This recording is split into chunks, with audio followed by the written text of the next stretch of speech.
Fala galera, tudo bem? Prazer, Uric. Eu vou aqui começar a primeira videoaula que é de português, chamada Percurso da Arte 1. E nessa videoaula eu vou dar de pré-história até a arte gótica, né? Pré-história, que é aquela arte que antecede a, a escrita, né? Que era muitas vezes feita em paredes, rochas, né? Pedras, né? E algumas ferramentas, né? Esses eram os locais onde elas estão registradas, né? Ela é uma arte de vertente naturalista, por quê? Porque ela representava a natureza da forma mais objetiva para aqueles humanos daquela época. Apesar de ter algumas artes pré-históricas que são tanto subjetivas, né? Tem alguns símbolos, algumas mãos, alguns círculos que não sabemos ao certo o que quer dizer, né? Mas vale coisas muito importantes, é que essa arte tem uma certa discussão se ela realmente pode ser considerada arte ou é só uma espécie de registro, né? Porque não se sabe ao certo por que aqueles povos usavam isso, né? Faziam esses registros, né? Aí vai variar muito do contexto da questão para questão. Mas, em geral, ela é uma arte que representa a natureza e a relação do homem com a mesma.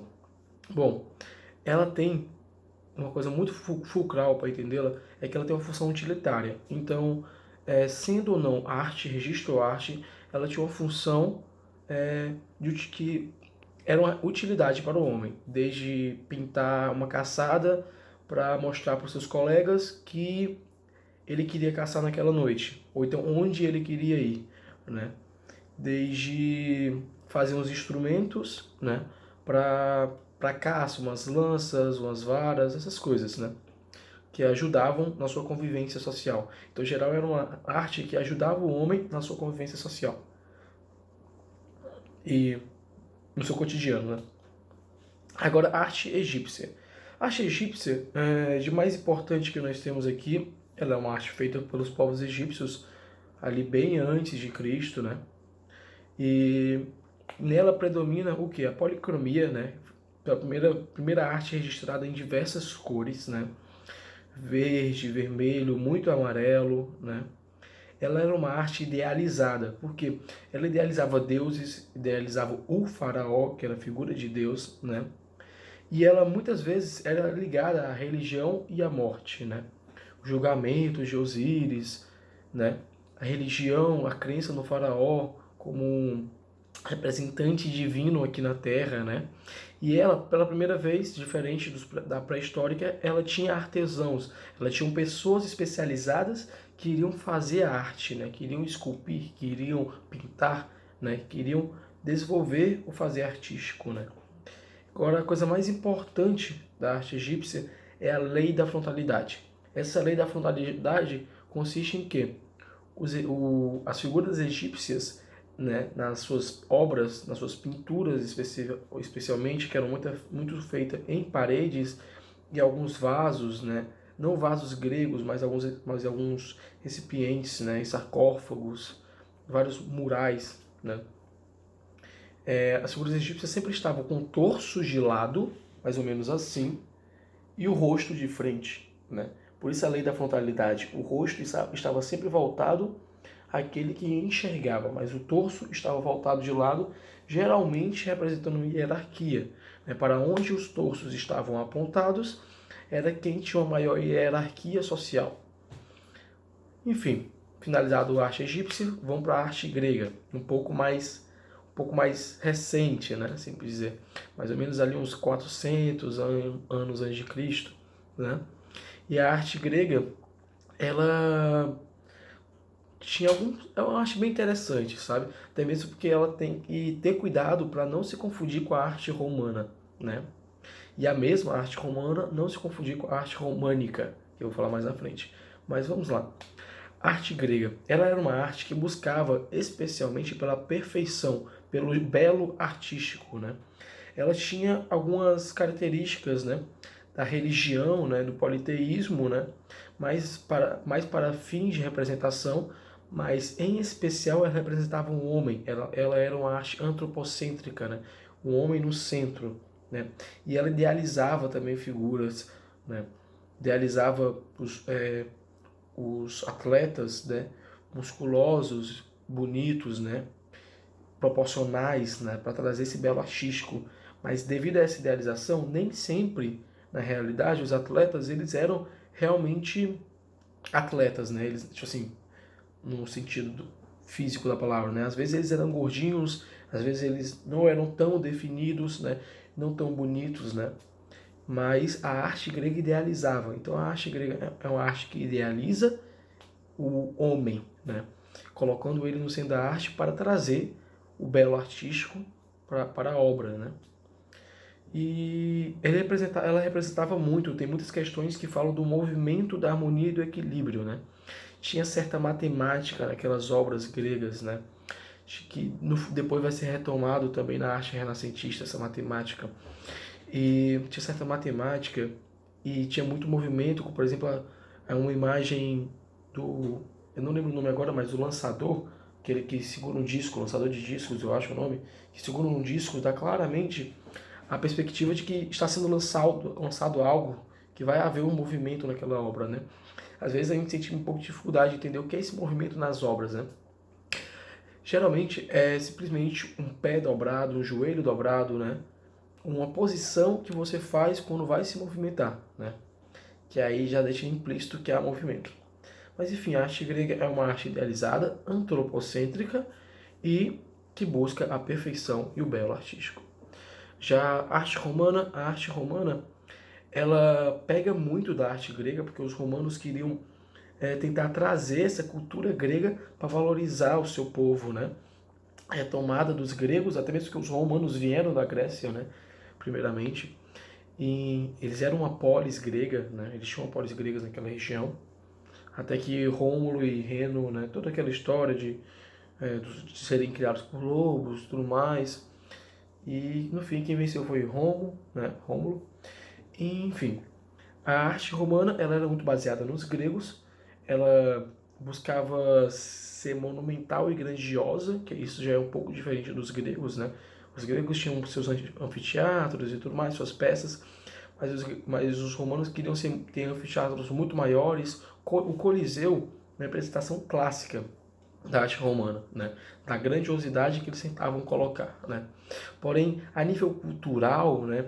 A nível de uma arte cultural que trazesse a sociedade para perto do Estado, eles não conseguiram desenvolver tanto quanto os gregos, né? Aquele amor à arte que os gregos tinham. Na arte romana, era muito mais um apelo político do que um apelo cultural, né? Um apelo que retratasse a história de um povo.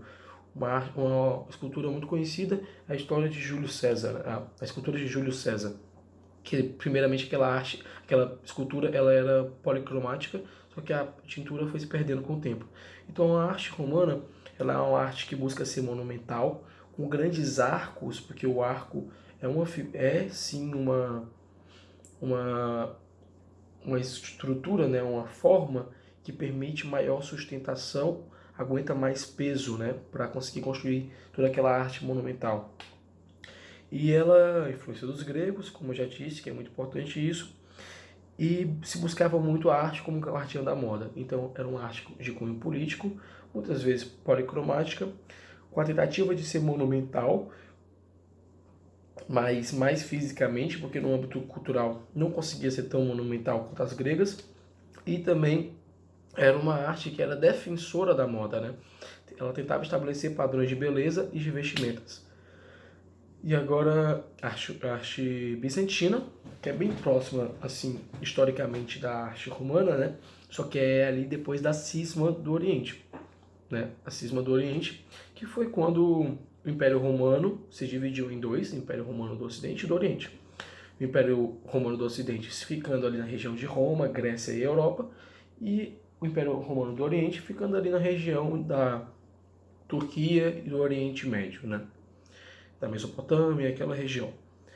E a arte bizantina ela é muito marcada por um certo sincretismo cultural das culturas do Ocidente e do Oriente. Do Ocidente, uma cultura um pouco mais católica e também bárbara, porque pegava dos povos germânicos, escandinavos, e do Oriente, né?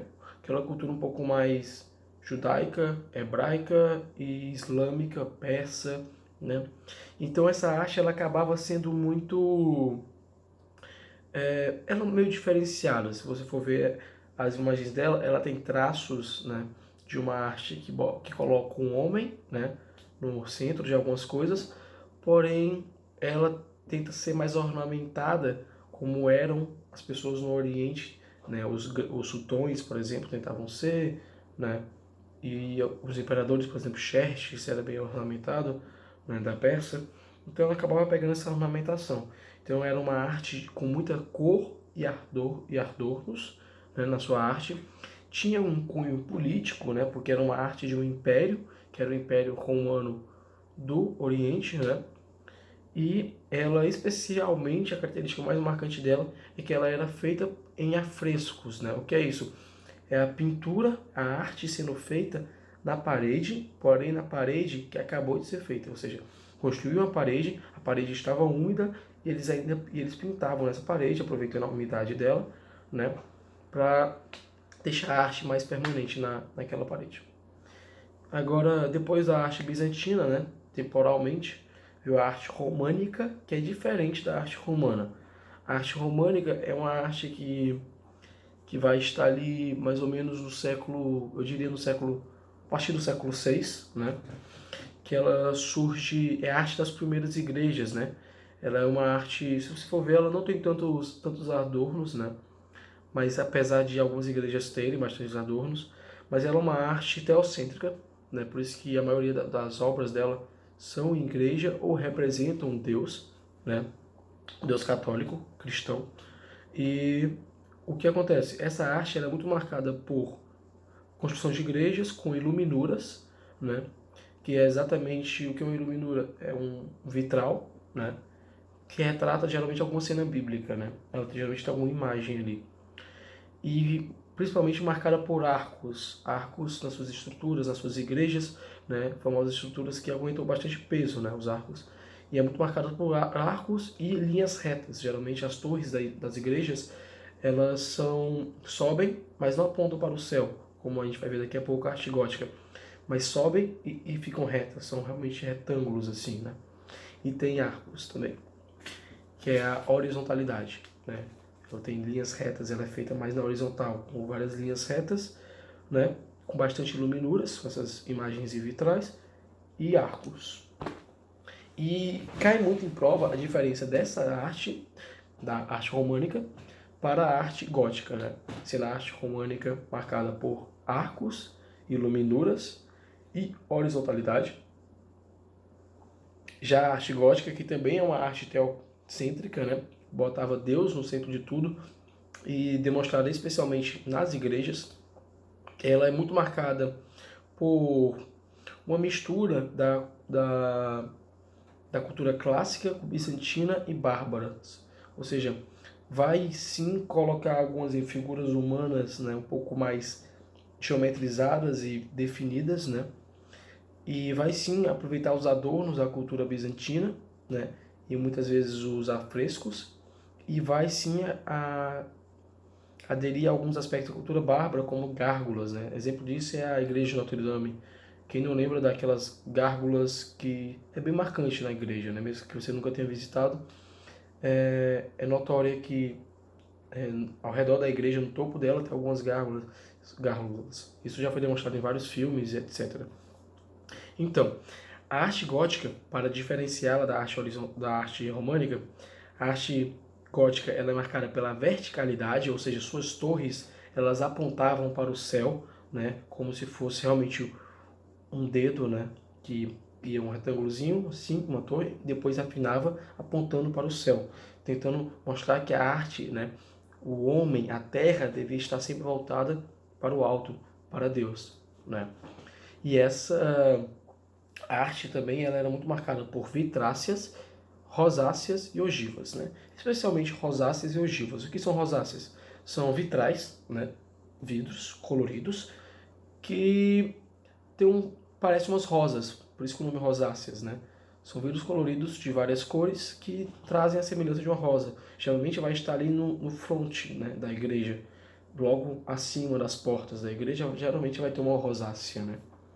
Então, e o que são as ogivas? São como se fossem arcos, né? Arcos, só que quando eles sobem, eles se afinam, também apontando para Deus.